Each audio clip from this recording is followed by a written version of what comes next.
there's one overarching goal for parents: morality.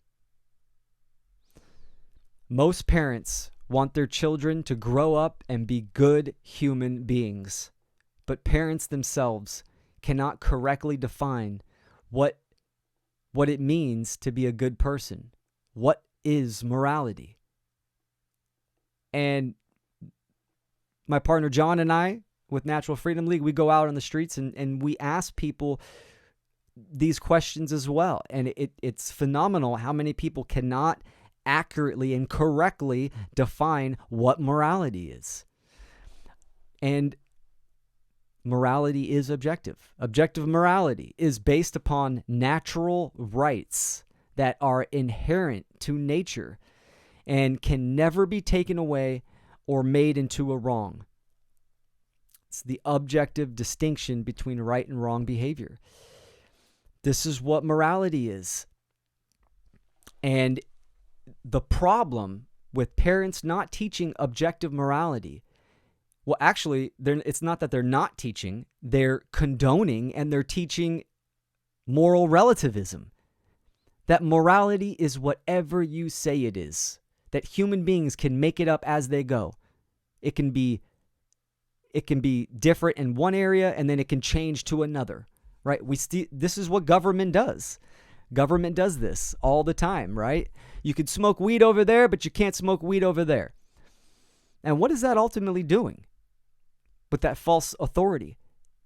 It's a claim telling you that you can't put something into your body because we say so. That's what the government is saying. That is a claim onto your body. That's a claim of ownership. That, my friends, is the definition of slavery. A claim of ownership on another being.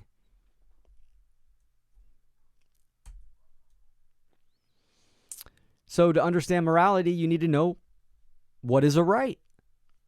A right is any action that does not cause harm to another sentient being. Rights do not come from the government. They are not a social construct. Rights can never be granted or taken away by anyone. This simple realization must be taught to children early on, and it is simple. My body, my choice, right? That's what they say. Well, that's correct. You own your body. You can dictate how you use that, how you use your body. Now, of course, we're talking about the parental aspect, but this is facilitation. You're here to guide and to teach your children. So you obviously look out for them and protect them. Putting a mask on your child is the opposite. It's violating their rights and harming them. Ownership. You do not own your children. They do not belong to you. You may house their bodies, but not their souls. They are having their own experience. And that's what I was saying a little bit ago, right? But to own something means that an individual maintains rightful possession, control of usage, and responsibility. This is what we need to teach our children, that they are responsible for their body. So the actions that they perform are their responsibility.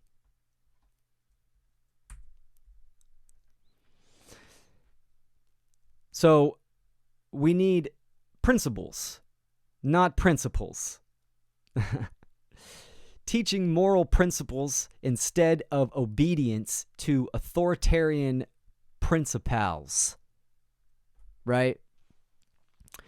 The word principles, from the Latin noun principia, means first, foremost, leading, chief, most necessary, which simply is that which is most important. And this is what it comes down to. Parents don't have principles. They don't have moral principles. And then they can't teach these to their kids. So let's talk about first principles. The trifecta. These are the three that must be taught. Self-ownership. Sovereignty is your birthright. You have ownership and responsibility of your body, life, and property. The president, the false god, the president just did a tweet saying, you either mask or vaccinate or don't go out. Something like that. And how about fuck you? That ain't going to happen because you don't have authority over me. So, sorry, a little bit of a tangent, but self-ownership is important. That's what we need to teach our children, that they're responsible for their body. Second principle, non-aggression. Do not initiate harm or aggression upon another sentient being. This is the NAP, the NAP. This is the sacred feminine principle that needs to be taught. And of course, self-defense. You have the natural right to defend yourself if aggressed upon. These three principles, your child is interacting with these three principles all the time. I mean, that's your job, is to teach when, they put hands on another child because they don't have the cognitive ability to understand that. So you have to guide them through that process, right? The whole bullying issue is a big problem. This self-defense. Get your kids, or you and your child, learn some martial arts or some defensive tactics. Extremely important because they're going to need them. Self-defense is extremely important, and one does not supersede the other. All three of these need to be understood and respected and unified.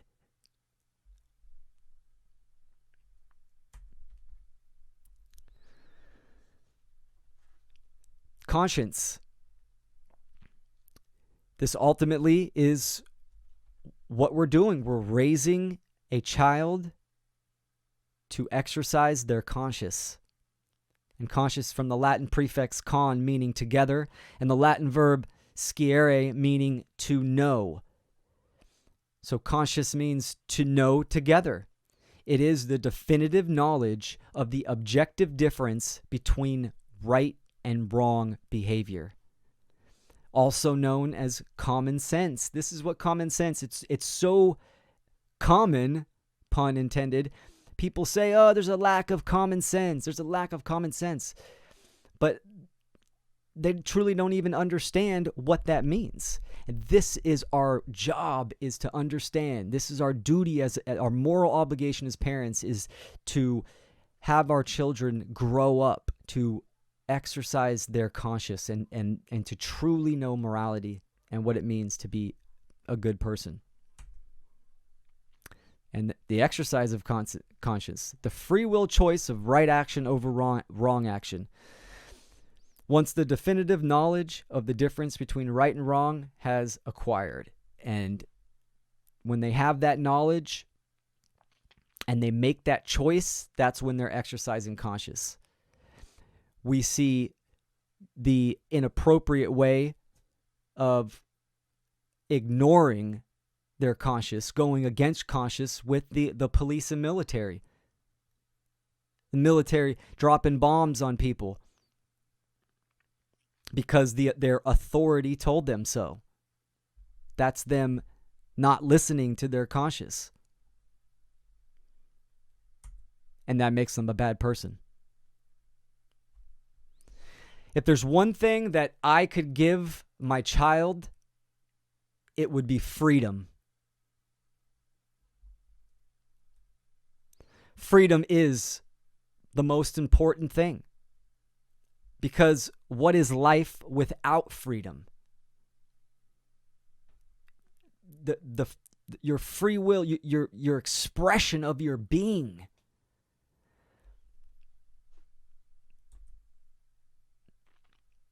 Family and freedom. Children come into this world constantly seeking freedom. Freedom to express themselves in unique, creative ways, to play, to dream big. There is no limit to a child's imagination. And this is the natural state of humans. To live in freedom, to be free. This is our natural state. That's why it's so important to understand what objective morality is. Freedom is unrestricted free will expression. It is our birthright. This is what sovereignty is all about. And this is what we're here to learn in this reality, is to learn the difference between right or wrong. But unfortunately, our current condition, we are in a state of slavery. We have authorities, human beings claiming authority on other people. This is slavery. This is our condition. So it's important to teach our children these principles, these first principles. And also teach yourself. Be your child's advocate for freedom, not the enforcer of obedience. The future of humanity. Children are the seeds for the garden of humanity that will grow and blossom from the care and knowledge of those before them. The manifested future will depend not only on parental knowledge, understanding, and wisdom, but the capacity of action. Action. That is wisdom. Taking in correct knowledge and applying it. Knowledge applied. And this graphic, the one who plants trees, knowing that he or she will never sit in their shade, has at least started to understand the meaning of life. This is appropriate for the Seed for Growth Conference. Children are the seed. Now, you need to understand, in our fight for freedom, in our lifetime, we might never see one level closer to our goal of true freedom. But that's not the point. It's a moral obligation to fight for our children and for the cause of freedom. Children are the world's most valuable resource and its best hope for the future. A quote by JFK. And that's a powerful quote. The world change starts in the minds of our children. And that's even more powerful, because it's all about your state of mind. All about your state of mind. Because from the state of mind dictates your emotions, which dictates your actions. Children are the living messages we send to a time we will not see. And that's why we need to teach morality for our grandchildren and great-great-grandchildren. The generations before us have failed at this. All we have to do is observe reality and the current condition of where humanity is. And we can see that the generations before us did not teach morality, because we're in a deeper condition of slavery and bondage, where natural rights are being violated all the time. There is no left or right. There is only freedom or enslavement. That's it. When you break it down, that's what matters. What are we going to choose? We have the free will choice to choose freedom or enslavement. We need to be the example. We need parental evolution as the solution. True education is the pathway to freedom. Learn with your child. Respond instead of react. Love over fear. You will be the influence in their life to raise them right. Have courage, willpower, care, and activate. I will not sentence my children to a future without liberty. Thank you, everyone. Thank you for your time and attention. That is the presentation. Leave it on a powerful note. I hope I gave you something to think about, to scratch the surface, to plant that seed where we need to go as parents. Thank you. Appreciate your time and attention. Agape.